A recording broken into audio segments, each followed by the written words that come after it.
QSO Today episode 230, Jonathan Naylor G4KLX. This episode of QSO Today is sponsored by ICOM America, makers of the finest HF, VHF, and UHF transceivers for every level of amateur radio operator. Visit ICOM at www.icomamerica.com/amateur to find an ICOM dealer near you. And by QRP Labs, makers of the QCX single-band transceiver kit and a host of other QRP radio kits and parts for the ham radio builder. Click the link for QRP Labs on this week's show notes page. Please support the QSO Today podcast by supporting these fine sponsors. Welcome to the QSO Today podcast. I'm Eric Guth 4Z1UG, your host. My QSO today is with Jonathan Naylor G4KLX in the UK, who is the programmer behind first the enhancement of D-Star systems and computer-based repeater controllers, to creating the MMDVM project along with Jim KI6ZUM of ZoomSpot fame. If you have an interest in DMR, D-Star, System Fusion, or P25, then our discussion of the MMDVM controllers that are now used in digital repeater controllers and hotspots, then this conversation with Jonathan will interest you. We go into Jonathan's ham radio story as well as a deeper discussion into the present and future potential developments in MMDVM in this QSO today. G4KLX, this is Eric, 4Z1UG. Are you there, Jonathan? Yeah, hi Eric, 4Z1UG from G4KLX. Jonathan, thanks for joining me on the QSO Today podcast. It seems that we're joining you in your kitchen today, in your home in the UK, like right? I'm actually on landing. I'm not actually in the kitchen. It would be even worse if I was. Well, it sounds, but there'll be some family background noise, and that's okay, yes. Because the great thing about podcasting is that we're not doing it in high-tech studios. We're actually doing it in wherever we happen to be. So this is our opportunity to speak wherever you happen to be. We met in the elevator at PacificCon in October. That's right. And I think that we were the only two guys from out of town. I did actually see somebody from Holland, but I think he was the father of somebody who was there who, although he was Dutch, was living in California. So he'd obviously come over to see his son. So I did actually meet a Dutch guy, but he wasn't licensed. So there you go. We also shared a breakfast after the show was over, and this is one of the reasons that I wanted to share your ham radio story with our audience. Can we start at the beginning of your ham radio story? When and how did it start for you? Oh, I was thinking about this. What probably happened, from what I recall, was during a holiday when I was, how old was I, 12 years old? No, 11 years old. I met this lad on a caravan site, and he had an amateur radio book. It's an American one, actually. Can't remember which one it was, and we both spent a lot of time reading it, and it looked very interesting. And I obviously went back home after the holiday and found out that nearby, and I can't remember the exact order of events, nearby was G2CVV. Who was actually a past president of the RSGB a good few years before, a guy called Fred Ward, and he used to read the RSGB news on 80 meters AM. And I used to sit in with him when he read the news, because obviously I wasn't licensed, so I couldn't make any noise.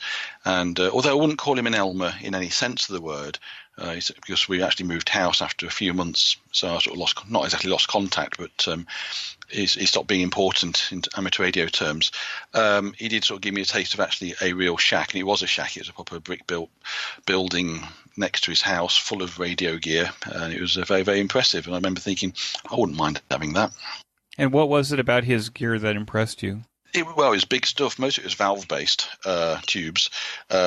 Made lots of noise, and when the transmitter went on transmit, it went with a big thud. Bear in mind, it was AM, so there were some very big transformers in there and high-level modulation and all sorts of things like that. It was a Heathkit DX100U, I remember that much. That was the transmitter, and it just seemed very impressive. I only wish I could see the same shack now with my modern eyes, because there's nowhere, apart from the transmitter, I could tell you what else he had there. I got a feeling he might have had Collins gear, but I'll have to pass on that. So how did you get your first license then? You moved away. Yeah, we moved away. In fact, I moved house a couple of times. I ended up meeting a local shortwave listener near Matlock in Derbyshire, that's where we moved to.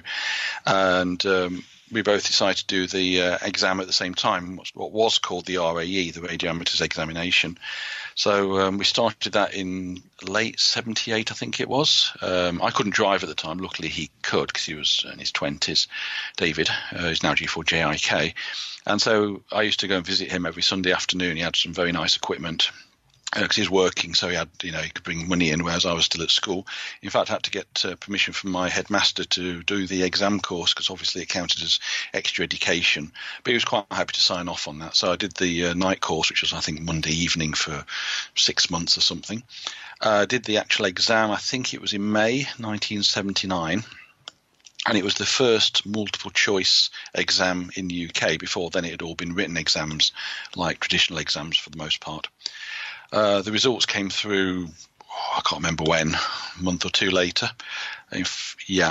And my first license, which was G8TXQ, that dropped through the letterbox, I think it was September 1979. And in those days, that was what was called a Class B license, and that allowed operation only on 2 meters and above, so 2 meters, 70 sems, 23 sems, etc.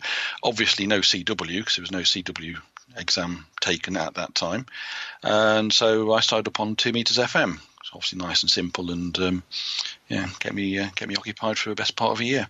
Now, there was an age requirement, as I recall. Yes, there was. At that time, you had to be 14 to actually have the license. I think I was actually just about to turn 14 when I started the exam course, but certainly by the time I took the exam, I was 14, and I was almost 15, in fact, when the actual license came through. So nowadays, Britain is much more like America in the sense that I think you can have an exam at almost any age, and if that had been the case, there's probably no doubt I would have probably had a license at the age of 11, 12 at the very least. You said at the Pacificon show that at that time you were the youngest ham in Great Britain. And then you looked at the audience and you said that maybe still you're the youngest ham in Great Britain. No, not quite. I was certainly the youngest at any of the clubs I went to. Not necessarily the youngest in the UK, although probably one of the youngest, no doubt about that. It's just I used to go to the radio clubs and everybody seemed very old to me. Some of them probably were very old. And so, yes, I was the youngest going to the clubs. And then if I ever go to a club now, I'm still the youngest. And I'm now almost 54 years old. Which is not good, really. It isn't good, really. Well, I think we should talk a little bit about that, down the line. Let me ask you: did electronics and ham radio play a part in the choices that you made for your education and career? Yeah, certainly. The exams I did at school were definitely sort of science-based: physics, chemistry, mathematics. Eventually, dropped the chemistry, moved over to computer science. I did actually start doing a degree in the 1980s, which was joint honours electronic engineering and maths. And although I got on with the electronic engineering side pretty well, I didn't get on particularly with the maths side. But what I did get on very well with was the computing side. And that was a bit of a hint as to where my future actually lay. Luckily, I didn't spend too much time going down that particular avenue. And I changed over to a computer course the year after. Did you get a degree in computer engineering? I did, but not until about 10 years later. I did a thing called a HND, which was a lower level. And I graduated with that in 1987, did various jobs. But I always wanted to do a degree. So I eventually went computer contracting, professionally I might add, in order to make some savings. I went back to university in 1994 for 3 years full time to do actual computer science degree, which I came out in 1997. Obviously, I was a mature student by then. I was just about to turn 30 when I started. Now, when you got your first license, G8TXQ, what was your first rig on 2 meters or above? Oh, an IC240, ICOM 240. It was synthesized. It was one of the very first synthesized FM radios. And the way you programmed it was to put diodes into a matrix inside, soldering, I might add, not push-in. And so you could have, I think you could have up to 24 channels, a bit like the old crystal radios, based on this matrix. But that was all. And it was a pain because it was a printed circuit board. It was relatively small. It wasn't surface mount, of course. So I only had, I think, I had 23 channels in it, in fact. So on the one hand, it was restrictive, but on the other hand, I had the local repeaters on. I had simplex channels. It was not totally unreasonable. And bear in mind, my parents bought it for me because I had no income. So it was not a bad radio to start with. And certainly compared to crystal controlled radios, which in those days you'd have to spend the best part of £10 per channel. Now, for somebody who got 50 pence a week pocket money, £10 would have cost me an awful lot of money. Well, I think, wasn't there the IC24 or something like that? There was the crystal version of that radio. That was the IC22. 22, right. 22 looked almost identical, yeah. Mm-hmm. Essentially, if you looked at it, one board, which was the transmit-receive board, which was, I think, was probably identical, and it obviously got a local oscillator input from another board, the other board being back-to-back with it with a metal shield. And obviously the crystal-controlled one had crystal oscillators there, and this one had a PLL synthesizer. Right, I remember that rig, but it didn't have PL, as I recall, so you had to add a... We didn't have that. We didn't have that in the UK. We didn't use it. Oh, you didn't? No. All repeaters in the UK use 1750 hertz tone burst, like most of Europe. PL, or we call it CTCSS anyway, was unknown to us. We might have read about it in magazines from the States, but all repeaters in Europe use 1750 hertz, which actually you can whistle anyway. Right, like with your Captain Crunch whistle. Although I think that was... 2600? I can actually whistle it with my lips. I mean, what you could do, it was you could actually just do like that, quite slowly. If you did a slow whistle like that, that was usually enough as well. But I could actually whistle it exactly. Well, I read somewhere that you actually ended up getting into DX and stuff. So you must have upgraded. Oh yeah, essentially the first summer I was licensed. That was 1980. Sometime during that year, probably in the spring, I guess, I started doing the Morse lessons in Derby with a guy called Ken G4HDP, who's now Silent Key, has been for a number of years. As is Fred Ward, by the way, the guy who I mentioned at the beginning, because he was actually licensed pre-war. They've both been dead for a good number of years. Ken wasn't a young man either. So he did Morse lessons, and I did the Morse test. I think it was either July or August 1980. And in those days, you had to go over to a coast station in the UK, the people who actually signalled boats, liners, tankers in the North Sea or wherever. And you had to go over there, and you were actually tested by professionals who actually did Morse code actually for their jobs. And I remember sitting there, and they had this huge brass Morse key. I'd never seen anything like it before in my life. And I had to receive some CW. I can't remember what it was. It was some text from something.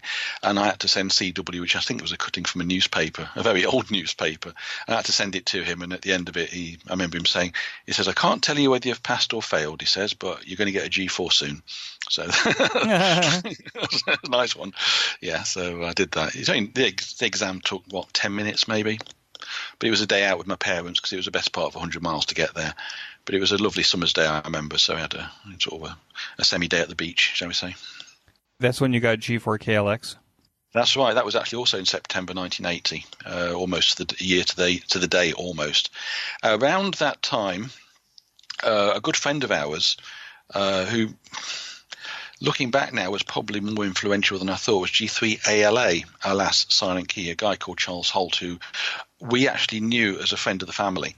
And he was reasonably active, but for various reasons, I ended up borrowing his HF radio for quite a long time.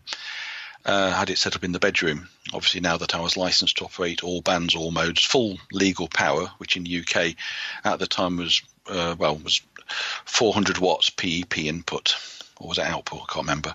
And I remember I had a 10-meter dipole made out of wiring flex in the bedroom about 2 feet above my head, which was more or less inclined in the right direction to cover the States, although bearing in mind the building that I lived in at that time had 3-foot thick stone walls because it was an old coaching inn that we lived in.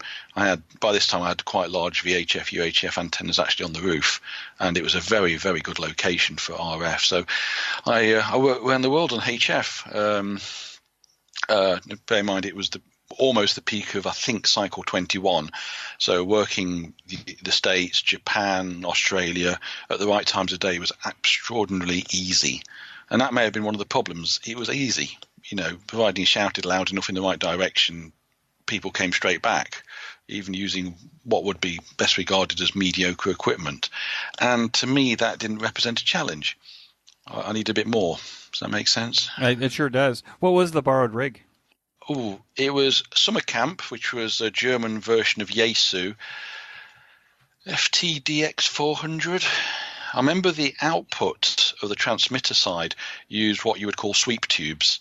I think it gave about 100 watts output. It was all valves, all tubes. I think it was like one the 6146, I think, was the... Not for this particular one. It was something else, I think.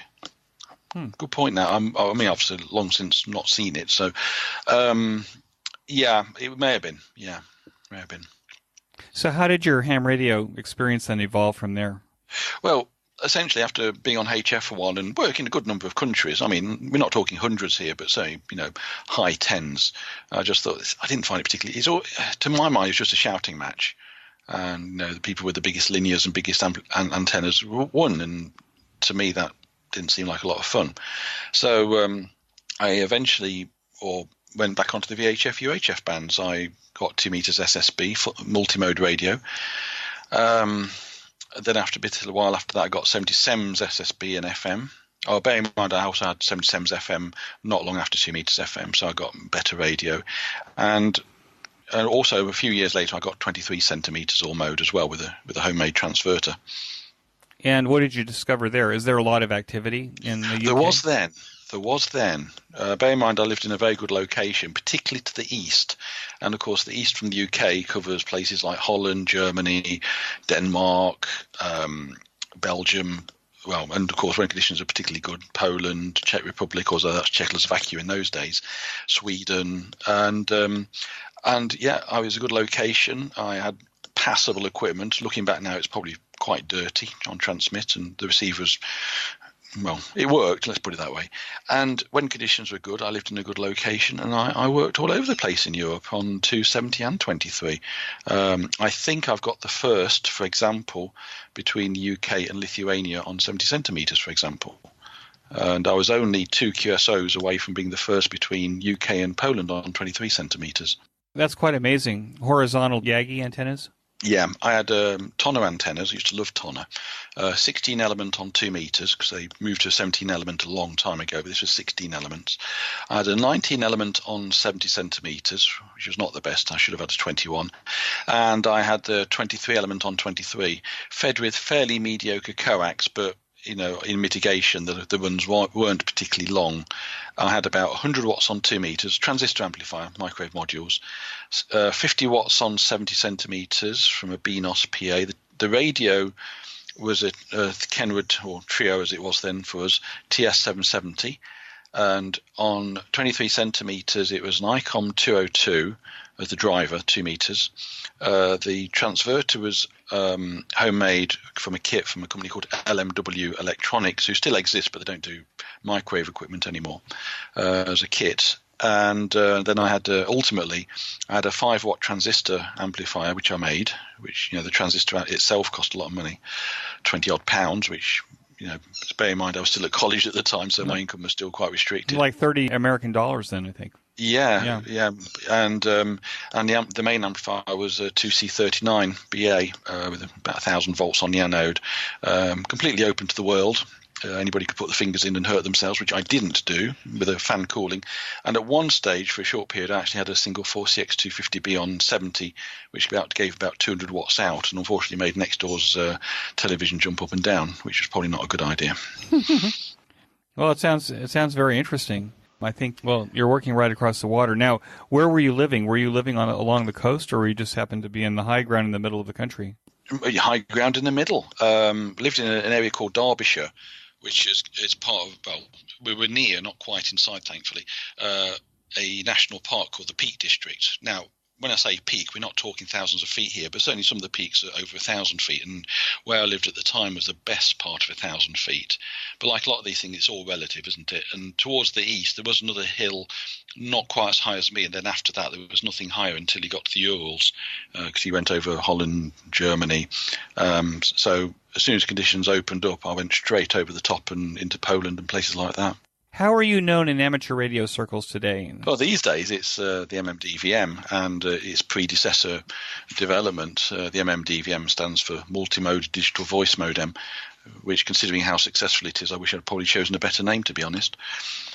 Well, it's not a bad name in terms of... it's descriptive, I'll give it that. Yeah, it worked for IBM all those years, right?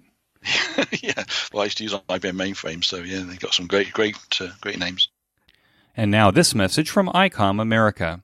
This is the last podcast of 2018, and while we have spoken about ICOM's offerings for the holidays, you still have a few days left in 2018 to purchase the ICOM radio best suited for your operating skill and interest. The ICOM IC7300 changed the standard design for entry-level HF transceivers. This high-performance innovative HF transceiver with its compact design will far exceed your expectations. It was my personal choice for a new rig this year. Features include RF direct sampling, 15 discrete bandpass filters, a large 4.3-inch color touchscreen, real-time spectrum scope, and an SD memory card slot. The IC7610 is the SDR software-defined radio wanted by every ham looking for the contest or DX rig capable of picking out the faintest of signals even in the presence of stronger adjacent signals. As a result, the ICOM IC7610 changes the world's definition of an SDR transceiver. With its independent dual receivers, you can be in two places at once to pounce on a contact during a contest or explore another band while working DX. If you're looking to upgrade your VHF or UHF handheld this season before the end of the year, then the IC ID51A Plus 2 provides new modes for extended D-Star coverage. Enjoy GPS, independent AM/FM receiver, and free Android apps that go along with it. Finally, you can raise the awareness of radio in general and amateur radio in particular by gifting to family members or friends the new IC R30 portable DC to blue light receiver. This powerful but easy-to-use scanner radio is packed with full features leveraged from ICOM's technical expertise in land mobile and marine radio in addition to amateur radio. The ICOM ICR30 has a built-in GPS and Bluetooth capability, simultaneous dual-band capability to listen to 40-meter single sideband, for example, and your favorite D-Star repeater or hotspot at the same time. You can even record the audio from either or both channels to an SD card for future listening. So as 2018 winds to a close, check out the ham radio dealer near you for end-of-year opportunities, or go to www.icomamerica.com/amateur to learn more about ICOM's line of amazing amateur radio rigs. And when you make that purchase, please tell your dealer that you heard about ICOM here on the QSO Today podcast. And now back to Jonathan, G4KLX.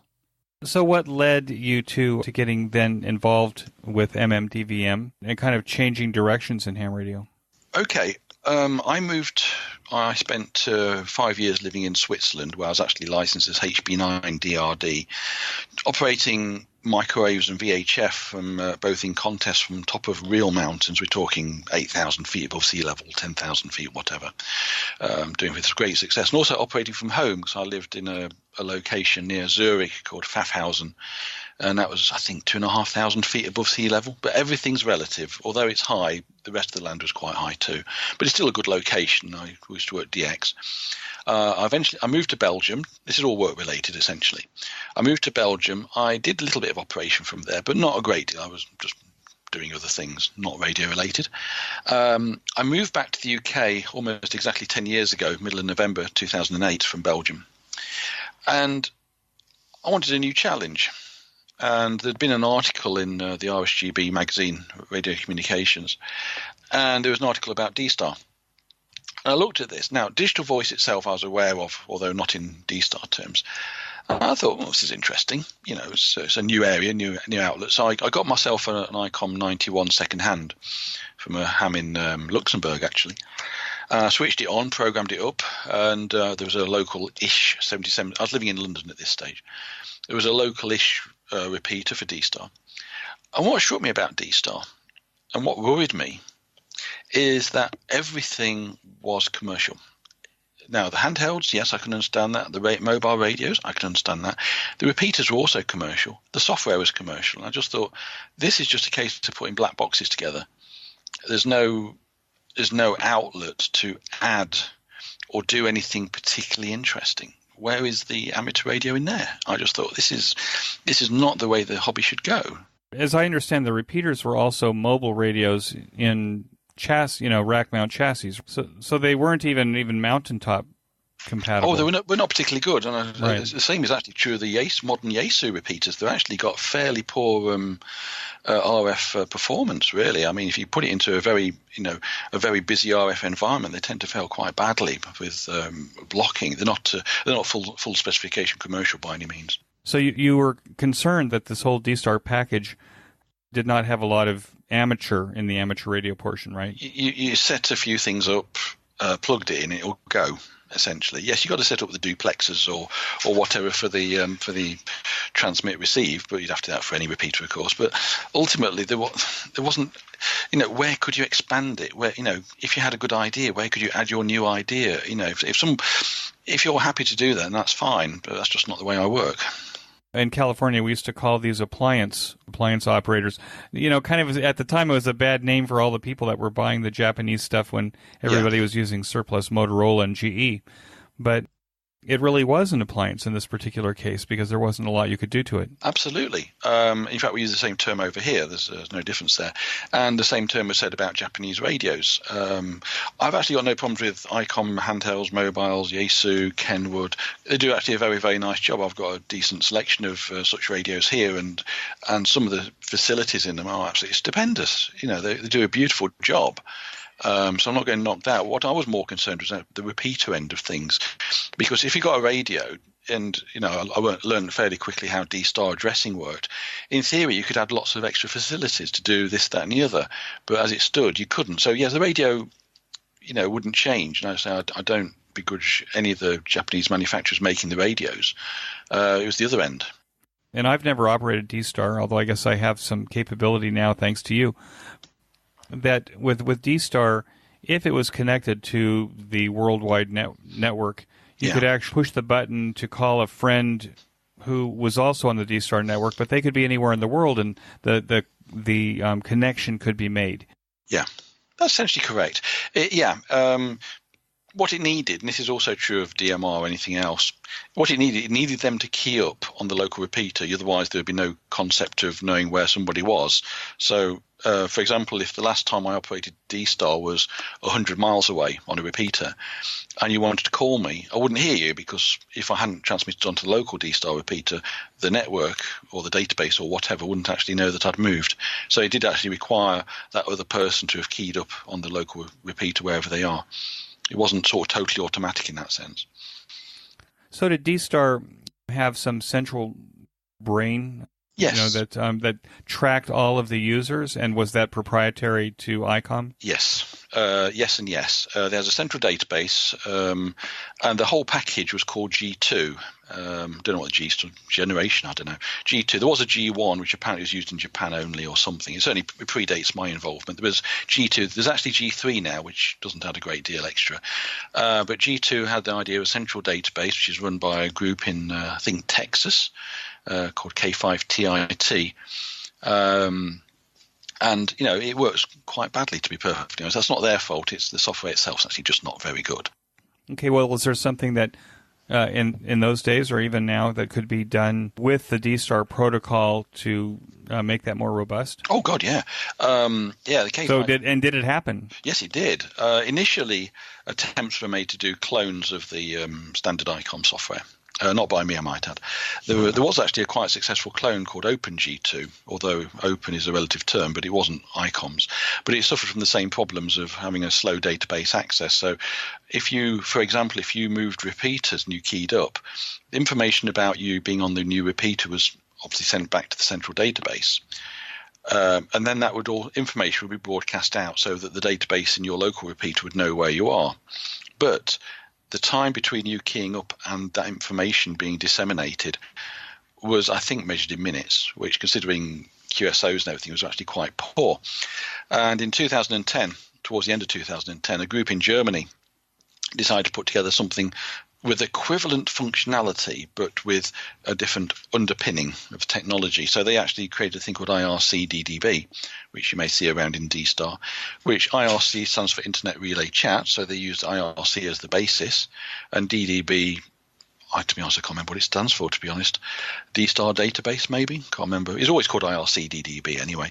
And conceptually, it was identical to the existing ICOM system, except it worked a lot faster, and it also required an awful lot less setting up, although I made sure that when I wrote the software.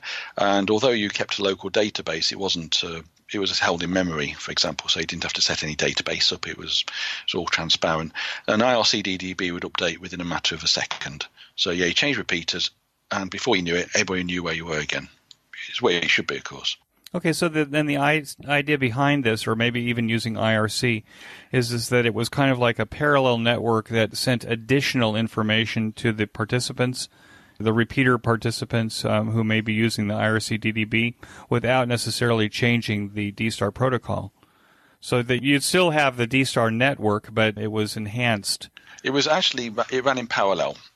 Because the K5TIT people had some very strict rules, probably still do, about who could join their network. And the rules were you had to be running ICOM. If you didn't run running ICOM software, you can't be a member. And so if you're doing bear in mind by 2010, I had already created a homebrew D-Star repeater software that worked rather well, both using sound cards, using DSP techniques, and also using specialist hardware. And there was no way that the K5TIT people would let such hardware or software on their network. So the IRC DDB network was a parallel network which was semi-connected. I wouldn't go any further than that. What I might add at this stage is that although with repeater routing, call sign routing is quite important, what was actually the killer app for D-Star was reflectors. The idea being that instead of having point-to-point calls, the idea that you would go to a particular reflector and you could listen to that reflector, and it's like a channel, except of course it was international, right. And that actually was the killer app. So although you can do call sign routing, the amount that actually goes on is actually very small, I think. So even though ICOM actually created that part themselves, it turned out to be not so important. So the reflector side did take off. Now the first reflectors. They're called the REF reflectors, and they were actually an add-on to the ICOM software. It's all sat at the side. It's created by a guy called Robin Cutshaw, AA4RC, who also created some quite interesting hardware for D-Star at the same time, or just after. And they're quite successful, but the problem is they were very tied in with the K5TIT solution, and essentially you couldn't really access the REF system unless you're a member of K5TIT, i.e. full ICOM, not homebrew. And so homebrew systems called XRF, which actually use different protocols, better protocols I might add, were created sometime in 2010, I think. And a little while later, the DCS system was created, which added on to the XRF protocol and added more features. And all three systems ran in parallel, allowed people to talk to anybody else. So you could turn up on a particular reflector, and you could make a call, do a CQ, or just wait for somebody else to turn up on the same reflector. So certain reflectors would be known to be regional or countrywide, or just general calling, and they were very, very successful. We think of amateur radio as being open source. Yes. In terms that we build, we share our source code. Yeah. So it's not proprietary. Yeah. And I remember when D-Star came out, and I'm not knocking D-Star. ICOM is a sponsor, and they're very fine people, so I'm not, complaining. But at the time, I got the impression that the amateur community was reacting to D-Star as that it was a closed system, that its technology was proprietary. And then I start seeing, Kenwood was thinking of their proprietary digital format, and of course Yaesu has it. And it seemed to me that it was going to fragment the amateur radio community around very specific technologies. Yes, I know. Do you think that your direction and your approach was a way to kind of put everybody back in the box? In a sense, certainly with the MMDVM and some of the things that have been created. I never got the proprietary bit. A lot of people complained about D-Star. Now, the D-Star protocol itself was very well documented. That's why I was able to implement it without having to do too much guesswork. The network protocol's less so, because obviously it's not on air and they could do what they like. But essentially, anything that's transmitted on air has to be documented. Otherwise, it counts as a code or cipher, which at least in terms of the UK license is not allowed. And I'm sure the US license is not dissimilar. You're not allowed to have obfuscated transmissions. Your transmissions should be receivable by everybody. And so the D-Star protocol itself was very well documented by ICOM, as is System Fusion by Yaesu, and of course the commercial ones like DMR, P25, NXDN, DPMR are obviously very, very well specified by the relevant people, much more so than the amateur protocols, in fact. What people mostly complained about was the codec, the actual thing that did the voice compression, which was from DVSI. And I can understand where they're coming from to some extent, but I also don't particularly care, because ultimately the chips that do it cost $20-30 each, and they do everything. They're very, very good. And I just don't. They're very, very good. It's also the same company provides the codecs for DMR, P25, almost all of them, actually. So although you can make that argument against D-Star, if you're going to be a purist, if you're making that argument against D-Star, you should make it against all the other amateur voice protocols as well, because they all come from the same people. Oh, interesting. So the DVSI codec, is that used then? Is that the standard for building hotspots? No, you don't need it yourself. No, that is purely if you want to convert from raw analog voice from your sound card or whatever to the format actually used on air. That is the only time you actually need one of these chips or software equivalent.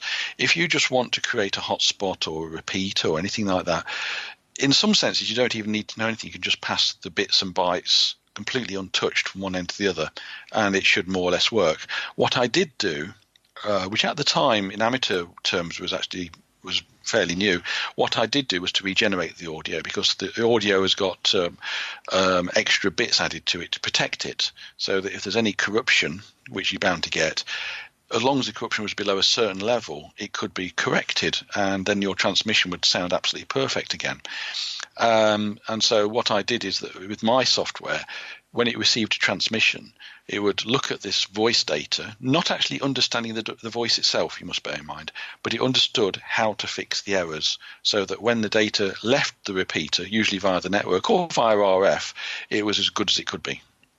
Okay, so now let's talk about MMDVM. It sounds to me like you had your experience with D-Star. Oh, yes. And you made some themes and variations on D-Star. How did MMDVM then come about? Were you all of a sudden interested in other protocols that were coming out into the market? Yeah, to some extent. I mean, when I got into D-Star, there was nothing else. It's either D-Star or FM, at least in the UK. May have not been true in US, but probably true in most of Europe as well. It was D-Star or FM or nothing. And so by this stage, we're now up to about 2014, I suppose, 2013-14. I started getting interested in DMR as being the sort of thing that people were talking about. And I started looking at the protocols. And, of course, it's TDMA, which for amateur purposes is a completely new idea, the idea that you can have two channels at once and with very, very strict timing and all sorts of things like that. And excuse me a second. With things like that, it's all new. So as a pure technical exercise, it was very, very interesting. I went to Dayton in 2014, and I'd been swapping emails with Jay Ranger of Connect Systems, and he let me have a CS700, which is a very nice radio. And so I was able to actually get active on DMR, at least from the user point of view. And also, of course, that was the key for me testing later on, of course, when I started building hardware and software. And so, yeah, that's my beginnings. Now, for various reasons, that project got stalled for about a year for very good personal reasons. And I resumed a pure DMR repeater. That's all I was thinking of at the time, purely DMR. I started that again in, I think it was spring 2015. And around that time, I started a new contract. And this contract required me to live away from home during the week because it was just too far to commute. Not a massive distance, but it was just too far on a daily basis. And so when I was in my digs, as I called it, which was in the middle of nowhere, beautiful location, couldn't even get mobile phones, no Wi-Fi. It was, on one hand, it sounded like heaven, on the other hand, it could be a pain. I thought I'd got an awful lot of spare time available to myself. And so that's when I really started on the MMDVM, because by this stage I thought, well, if I can do DMR, then why not do D-Star? And if you do that, this new thing called System Fusion was just starting to rear its head. So I thought, why not System Fusion? Although that came later in the timeline. So my first version did DMR and D-Star. What is that? Was that then a repeater controller that does both of these? Yeah, purely repeater controllers. Hotspots didn't even cross. Well, hotspots in terms of small units that fit in the palm of your hand, which you can now buy, certainly I did not predict. I was thinking more in terms of repeater controllers that would plug into either one or two radios, usually surplus commercial radios like Motorola's or whatever, and that would be then put on a mountaintop, hilltop, whatever, and that would be a repeater. And that is exactly what I thought it would end up being. But yeah, I mean, what happened is I did this contract. The contract ended at the end of November 2016. By this stage, the MMD VM supported D-Star, DMR, System Fusion, and P25. Now, bear in mind, P25, which is used by public service in the US, Australia, and a few other countries, is unknown in Europe. It is not used here at all. All public service over here uses Tetra. Which is I'd say a far more integrated system. They're all on Tetra over here, so ambulances can talk to the police, can talk to fire service if they need to. They can be connected across, or not at all. It's all very clever and very integrated. So P25 equipment is extremely rare over here. It's unobtainium, so you either have to import it from the US or Australia. So a very nice Australian ham, Ian VK2HK, sent me a Motorola XTS 3000 after I made a plea. So I was saying, I will do P25, but can somebody send me a radio, please? And so he sent me this radio. So I was able to add P25. And at the end of 2016, my contract at this place finished, which meant I was living back at home again, as I am now, which is great. But it also meant, of course, that I didn't have the excess time available to do development, so things slowed down considerably. And so during 2017, I didn't add any new modes, for example. I did add a thing called the DMR gateway, which basically added more flexibility to DMR, and obviously little bug fixing came along. But on the whole, 2017 was not a busy year for development. And now this message from QRP Labs. QRP Labs has shipped thousands of QCX QRP transceivers kits to date. The odds of working another QCX user gets better every day. If you're looking for a satisfying kit experience where you end up with an amazing performing QRP transceiver for under $50, let me say that again, for under $50, then you owe it to yourself to go to QRP Labs. We have many home brewers who listen to the QSO Today podcast. For you, QRP Labs also has parts, filters, enclosures, and other handy devices to make your home brewing experience even better. You can use these parts to either enhance your QRP Labs kits or to beef up your own homebrew designs. Be sure to browse Hand's entire website. Use the link on this week's show notes page or the one in the sponsored section of the QSO Today website to get to QRP Labs to buy your QCX or any of the other fine QRP Labs kits or parts. QRP Labs is my go-to ham radio kit company. It should be yours too. QRP Labs. And now back to our QSO Today. So what's the user experience of a MMDVM repeater? Because I've actually got a board sitting here. I actually have a repeater that I'm building with a friend using an MMDVM board, and I'm kind of anxious to get it up and running, but also understand what's the user experience if I have multiple formats. Okay, that's an interesting one, that is. It can be a very good or a very bad experience depending on how it's set up. Now, the RF side is just standard repeater stuff, so that's the same as FM. Now then, assuming the RF side's all been sorted out and antennas and everything, the choice is then obviously which modes to use, which modes are wanted. It goes without saying. D-Star looks just like any other D-Star repeater. If you're using IRC DDB gateway as the back end, for example, which is standard, it will feel just like another D-Star repeater with all the same facilities of reflectors, call sign routing, and all sorts of good stuff. There's no difference there. DMR, you can connect to various networks. System Fusion, you can connect to either my System Fusion network or the FCS system, which was created for the DV4 Mini. P25, you can connect to my system. And, of course, there's an XDN now, which you can also connect to my system, which has gateways onto the main NXDN network, which is essentially based in the States. So it's all nicely integrated. Now, in terms of the user experience, it's an interesting one. That the more modes you've got set up, generally speaking, the busier the repeater will be. Now, on DMR, on some talk groups, activity is very, very high indeed. Now, if you set up your system such that you are connected to one of these busy talk groups, then there's a good chance that the other modes will not get a look in at all. So your D-Star user will just never be able to get in, or any other mode. So the more modes you've got, I would argue that the default of the repeater should be listening to quiet things so that each mode has a chance to be operational. Obviously, if you're running only one mode, then you can just set it up as you like. It doesn't matter. There's no concept of sharing.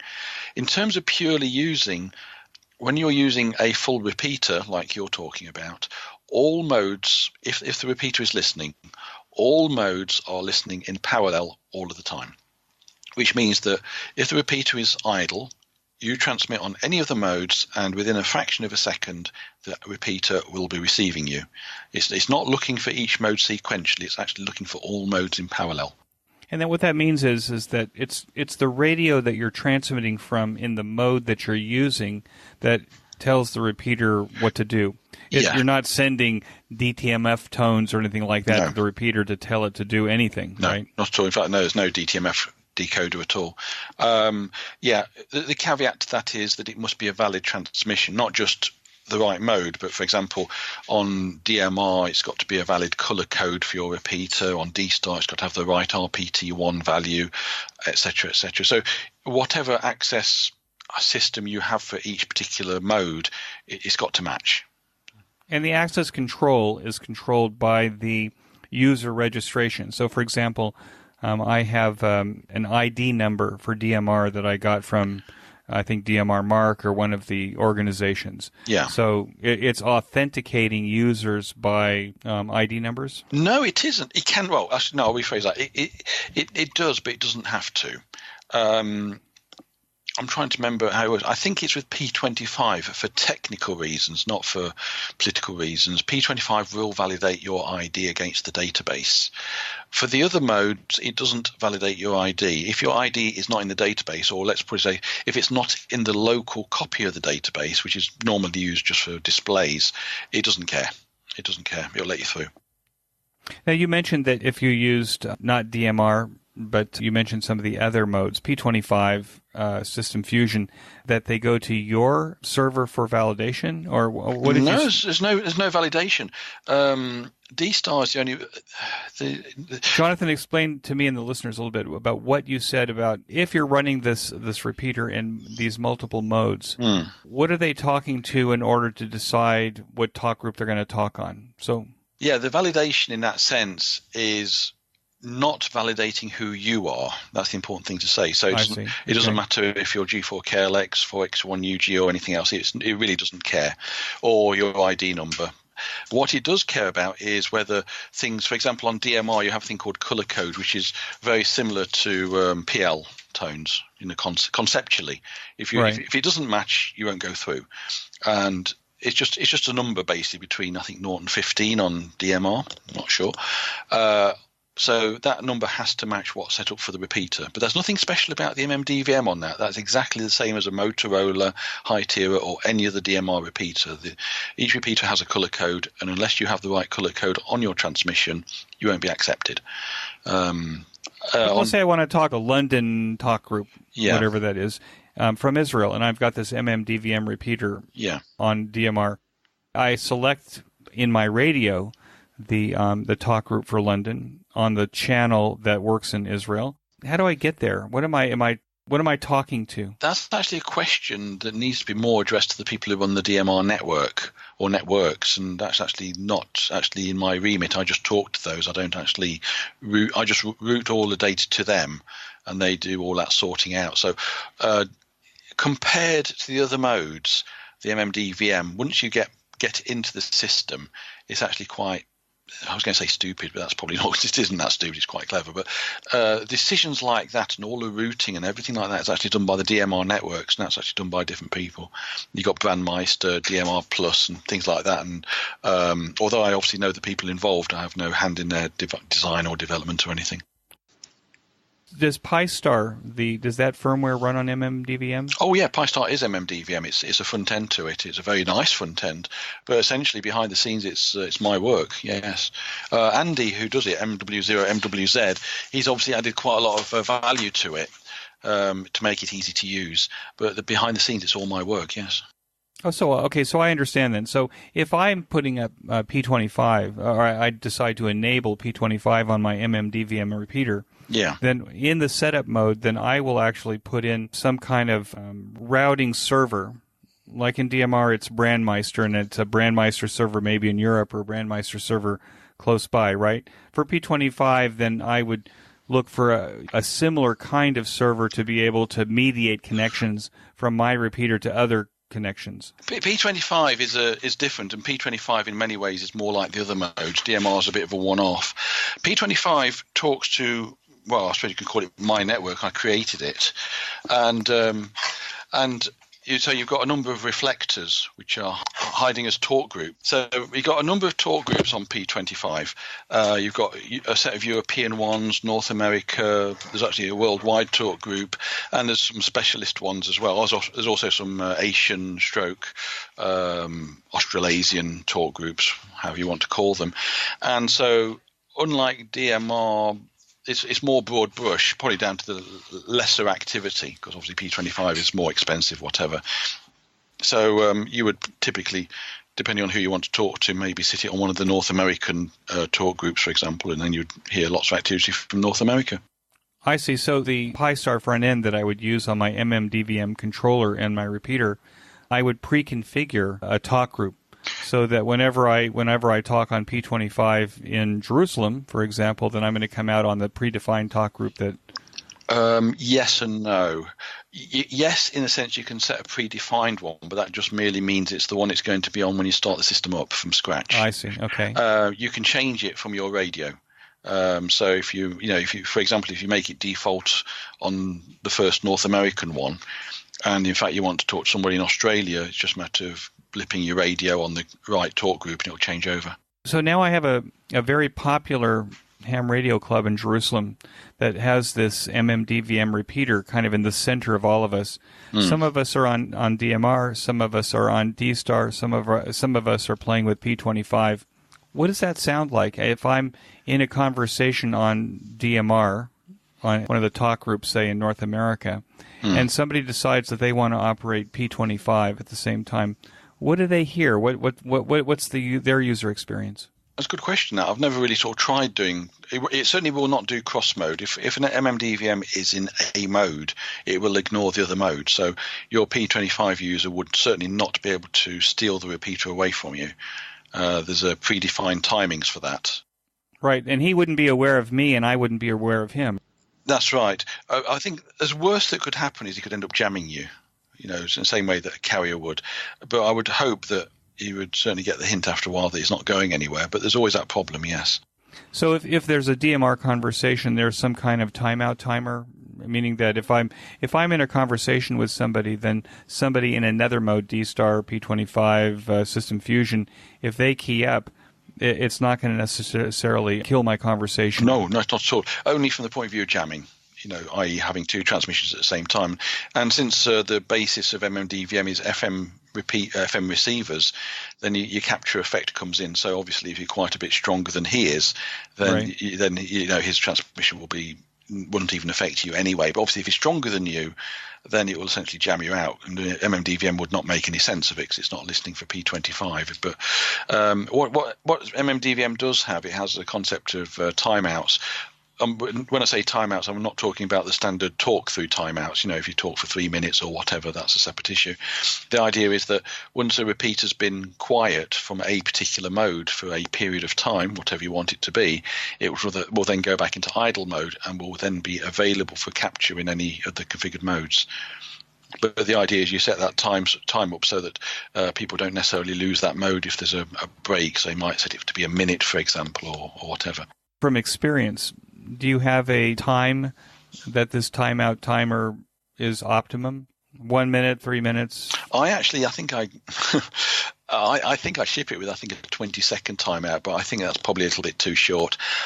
I don't really know, to be perfectly honest. I don't actually run a full-scale repeater. I only run little repeaters and hotspots here for testing and everything. So all the time is sort of based on my own personal usage. I would suggest that you probably need to be at least a minute, I would think, because obviously if there's a pause in a QSO, you don't want necessarily to lose it, but you don't want it to be too long that people on other modes don't get fed up and think you've got a rubbish repeater. Well, it's an interesting thing because what I'm seeing happening, at least here, it may be happening in the States, is that people aren't spending a lot of time on the repeaters, they go buy a hotspot for $150, and they leave that on so they can listen to their favorite talk group in their house. And if they decide they want to talk on, the local channels, they'll even use the hotspot, and they're not using the repeater. Yeah, and then I'm hearing people put the hotspots in their car, and they're not using the repeater. Yeah. I'm trying to see how this is going to. There's this cost-benefit analysis that seems to be going on now. I'm thinking of it, the cost to put a repeater on a hillside just in travel and maintenance and all that stuff versus putting a $100 hotspot in your car. It doesn't seem like ham radio anymore on the one hand. On the other hand, it seems to make more economic sense. That's an interesting question. I can't really give you an answer. I certainly didn't foresee the hotspot. I should have done probably, but I didn't. And it's not unknown, actually, myself included, to actually potentially have a hotspot per mode if you've got enough of them. It's not that expensive. So, instead of sharing, have a DMR one, and then there's no problems at all about sharing at all, whatever mode you want. It is changing the way things are done. And I think, for example, the local DMR repeaters, I'm not sure how many local operators there are on them, to be perfectly honest. They're certainly busy, but that's simply because they're connected to busy talk groups. But in terms of actual number of local users, I think it's very, very low, to be perfectly honest. I see some problems with DMR just because if we remember, the land mobile industry was originally based on community repeaters, where you had multiple companies on the same repeater, and you used the sub-audible tone. Each company had a different sub-audible tone, so that if the microphone was in the hang-up box, you weren't listening to anybody but your company, but if you took the microphone out of the hang-up box, you'd hear all the traffic. So the idea was you're not listening to 20 other companies talking to their operators. But when you wanted to make a call, you pulled the microphone out of the hang-up box, you made sure the channel was quiet, and when you keyed up, you were only talking to the mobiles in yours. So I see that, DMR is kind of, when you're talking about color codes and time slots and talk groups, that in a way, they've kind of digitized this model of community repeater in order to support a whole bunch of companies. But for amateur radio operators, I love DMR from the standpoint that I can drive, to work in Jerusalem and talk on the Baynet talk group, for example, because that's where the people I like to talk to are hanging out. And somebody else driving in Jerusalem, likes to talk on the Israel Nationwide talk group because that's what they like talking on. But then all of a sudden I see that I'm talking, and all of a sudden my talk group goes away. And they're using it now because they're using the same time slot, and that commercial idea of how it should work is kind of conflicting with the ham radio way that we're using it. Do you see that with the existing equipment and the protocols in the radios themselves, that there's a way to modify with the repeater controllers and MMDVM and a lot of open source code to actually modify the user experience to make that better? That's an interesting question. What I would say as a first thought about it is that I would probably look at the logs to look at your activity. And if you've got two talk groups that are really, really heavily used on, shall we say, you could put them on separate slots so that your friend could be on the local one at the same time as you could be on Baynet. And since you're on separate slots, you wouldn't get under each other's feet. So that could be one thing, a matter of just traffic analysis. So if it comes out that nice and if it comes out nice and simple like that, that's great.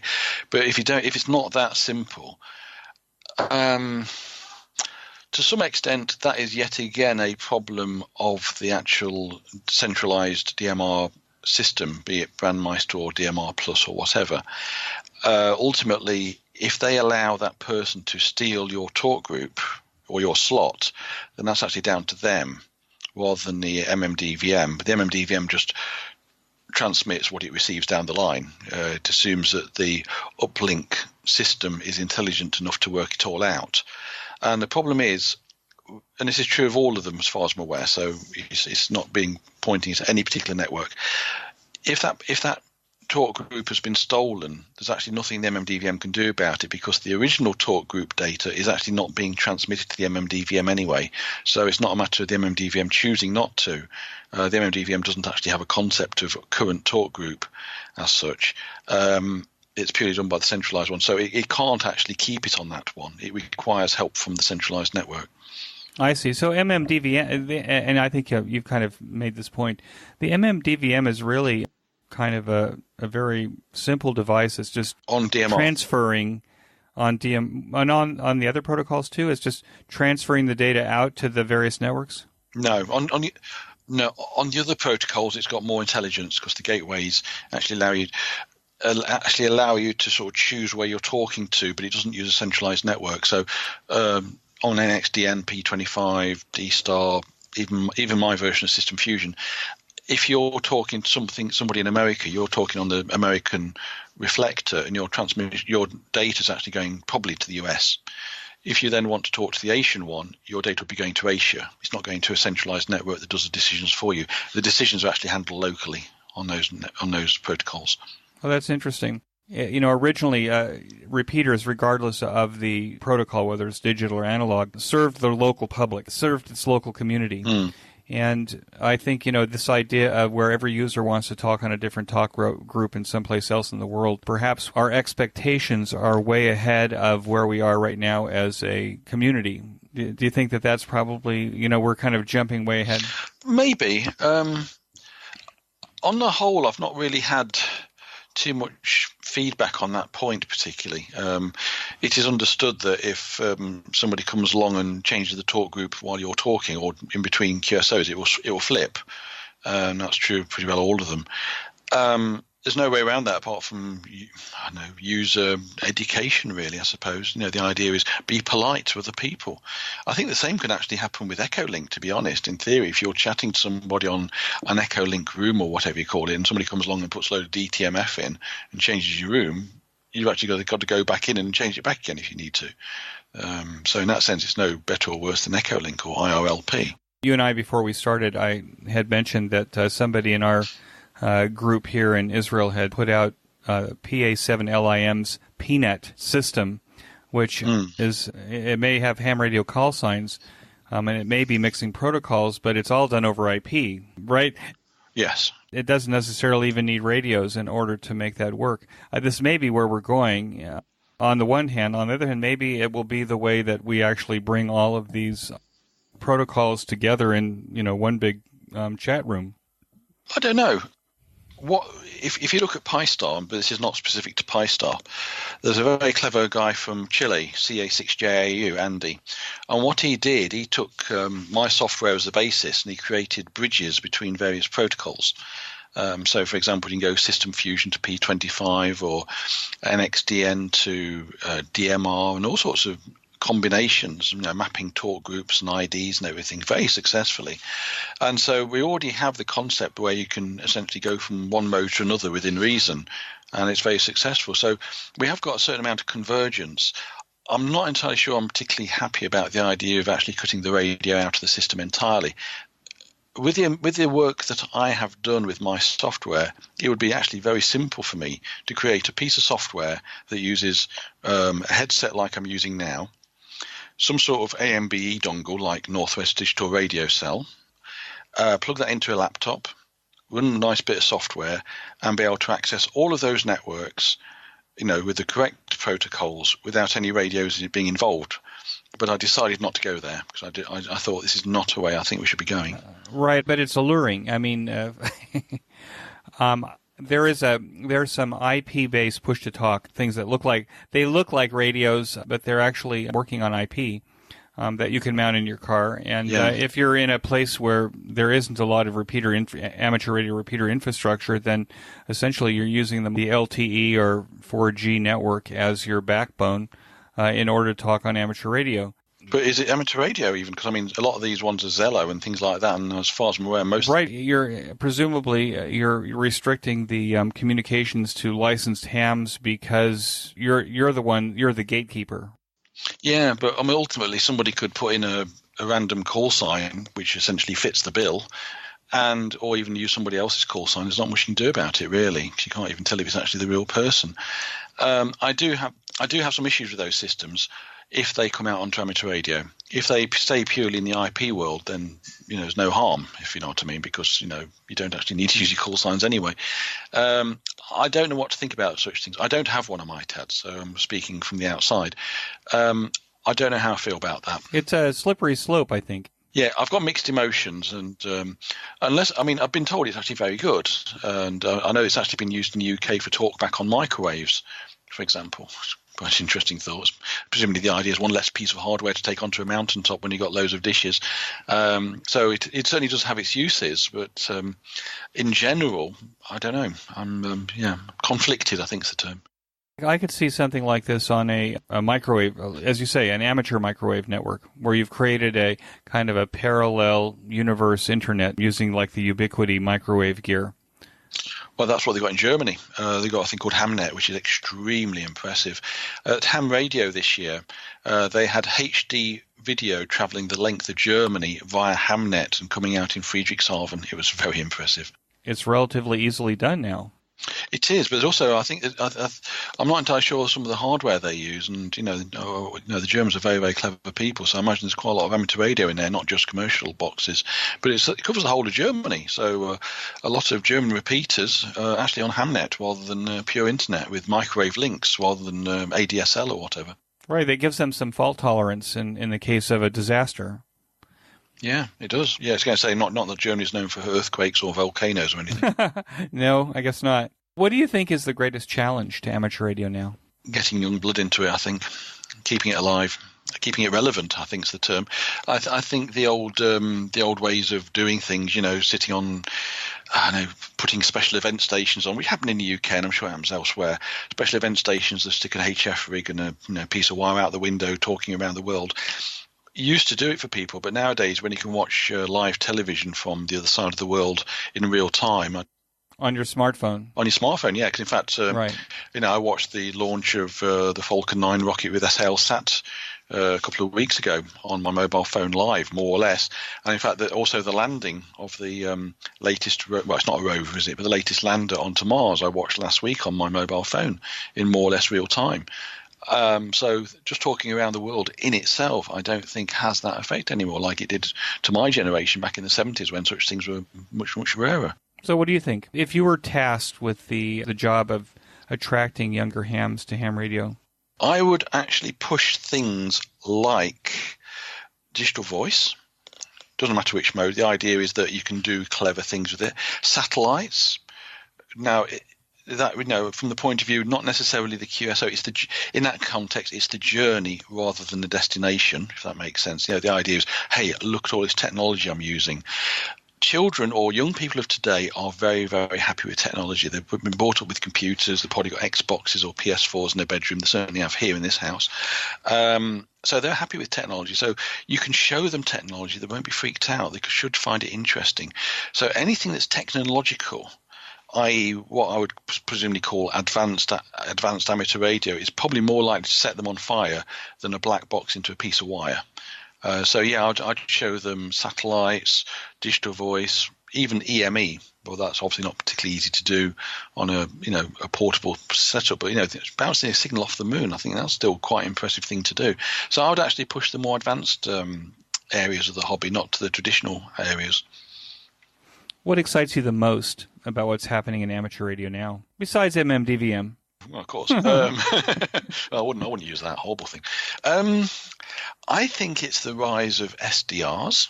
The fact that using fairly simple hardware, it can be massively flexible. You can do all modes on various frequencies. I love SDR, DSP. The idea is that obviously you've got to be reasonably skilled to use it in terms of purely programming it, but the limitation is your imagination. You can create new audio modes. You don't need to use SSB potentially, although it wouldn't be a good idea to do so. But the limitations have been removed. Some of the satellites, we've now got a geostationary satellite, SALSat, which is being commissioned at the moment, which unfortunately doesn't cover the US, but it does cover the UK and Israel. Now that's exciting, and although I haven't got any equipment for it, it's something I'm looking to do next year if it works out well.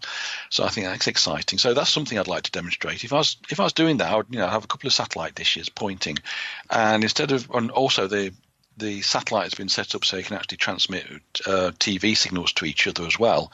And I think that could have the possibility of being exciting for people to see, and that would potentially draw people in. Yeah, that's also very interesting. I've got this idea that it seems to me that you could build repeaters out of SDR radios. Yes. On the one hand, we've gone to this narrow banding. So in order to do DMR, we're using, a 6 kC channel or... No, it's 12.5. No, DMR is about 12.5 kC. It's 12.5 kC. Yeah, a D-Star and an XDN fits it in 6.5.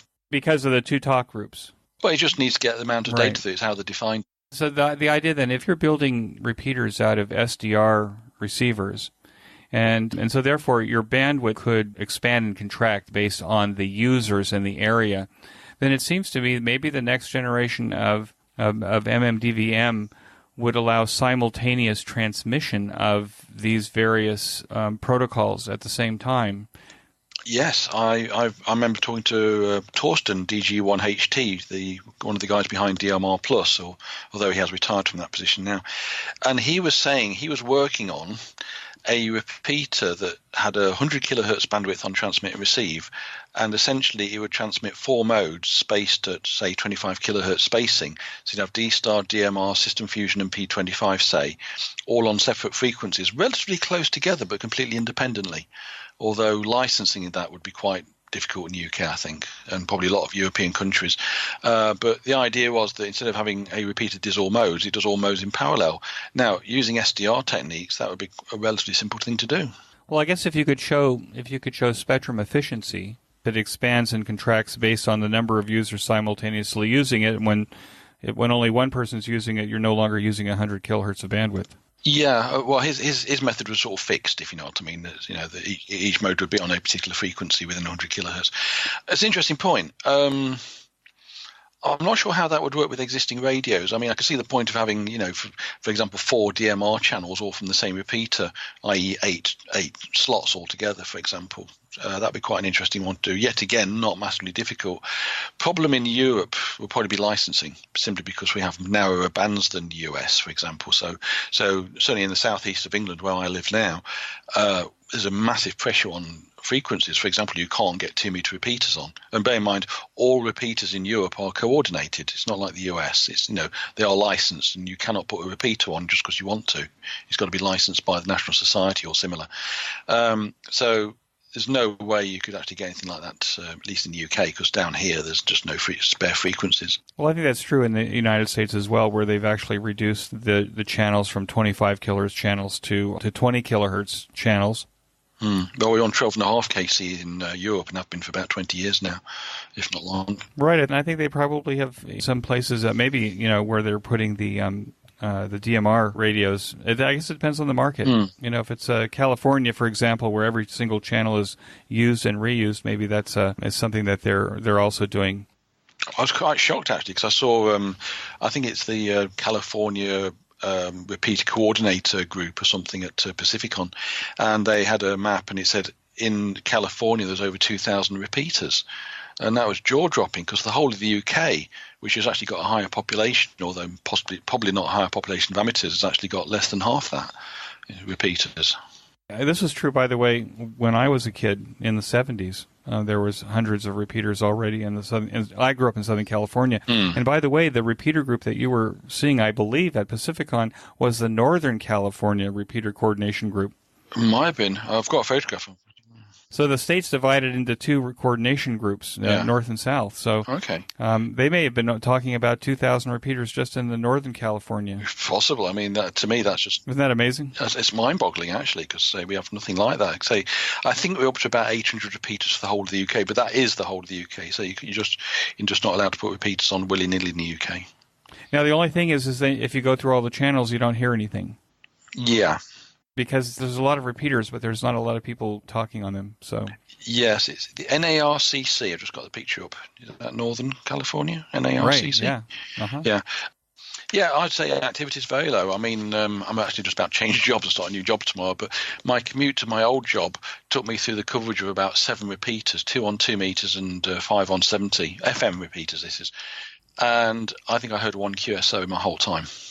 You kind of have to drive in scanning mode just to be able to catch a conversation. Yeah, it's dreadful. It's sad, actually, because certainly when I first got licensed, back in the 80s particularly, finding a free repeater or even a simplex frequency was extraordinarily difficult. Nowadays, you've got acres of space. And it's not a good sign, because in terms of numbers, there's probably more licensed now than then, I'd imagine. Well, I think part of that might be the fact that, now people have cell phones, and cell phones means it used to be that when you wanted to talk to somebody privately, you told them on the repeater that when I get to a landline, I'll call you. Now people just go to the cell phone and make the call rather than use the repeater to have the conversation. I would possibly also say it's also a change in licenses, at least in Europe. When I first got licensed, it was 2 meters and upwards. So if you wanted to do HF, you had to do the Morse test. Otherwise, you didn't do HF. Nowadays, almost all the licenses from the UK, even the novice license, allows HF operation of some sort. And so people, especially when you first licensed, will sort of say, why should I talk to Fred down the road on a repeater when I can talk to Australia on 20 meters? And so I think a lot of people don't actually bother with 2 meters anymore, or 70. It's like, why should I bother with that? I don't want to talk to my neighbours. I want to talk around the world. And I think there's an element of that. Yeah, that may be true. Well, yeah. I get maybe it varies from place to place. What advice would you give to newer returning hams then to the hobby? Investigate the new elements. If you were doing, HF operation before on whatever SSB on 20 meters 30 years ago, it's still there. It's more or less the same as it was. Sunspot cycle's not too hot at the moment, but it's more or less the same as it was. But what I would say is there's lots out there going off, lots of new things that you should really look into. It's an exciting time. Lots of new things that were inconceivable 30 years ago or 20 or even 10 years ago. Have a sniff, have a look around. It's good. It's exciting. Jonathan, you've been a wonderful guest. I had a great time with you at breakfast at Pacific Time. Yes. And yes. I'm really glad to catch up with you again and have this conversation and share it with the QSO Today listeners. So with that, I want to wish you 73, and thanks so much. Yeah, 73s, and thank you for the chat. It's been most enjoyable. That concludes this episode of QSO Today. I hope that you enjoyed this QSO with Jonathan. Please be sure to check out the show notes that include links and information about the topics that we discussed. Go to www.qsotoday.com and put in G4KLX in the search box at the top of the page. My thanks to both ICOM America and QRP Labs for their support of the QSO Today podcast. Please show your support of these fine sponsors by clicking on their links in the show notes pages, or when you make your purchases, that you say that you heard it here on QSO Today. You may notice that some of the episodes are transcribed into written text. If you'd like to sponsor this or any of the other episodes into written text, please contact me. Support the QSO Today podcast by first joining the QSO Today email list by pressing the subscribe buttons on the show notes pages. I will not spam you or share your email address with anyone. Become a listener sponsor monthly or annually by clicking on the sponsor buttons on the show notes page. I am grateful for any way that you show appreciation and support. It makes a big difference. QSO Today is now available on iHeartRadio, Spotify, Libsyn, and TuneIn, as well as the iTunes Store. If you own an Amazon Echo, you can say, Alicia, play the QSO Today podcast from TuneIn. I still use Stitcher to listen to podcasts on my smartphone. The links to all of these services are on the show notes pages on the right side. Until next time, this is Eric for Z1UG 73. The QSO Today podcast is a product of KEG Media Inc., who is solely responsible for its content.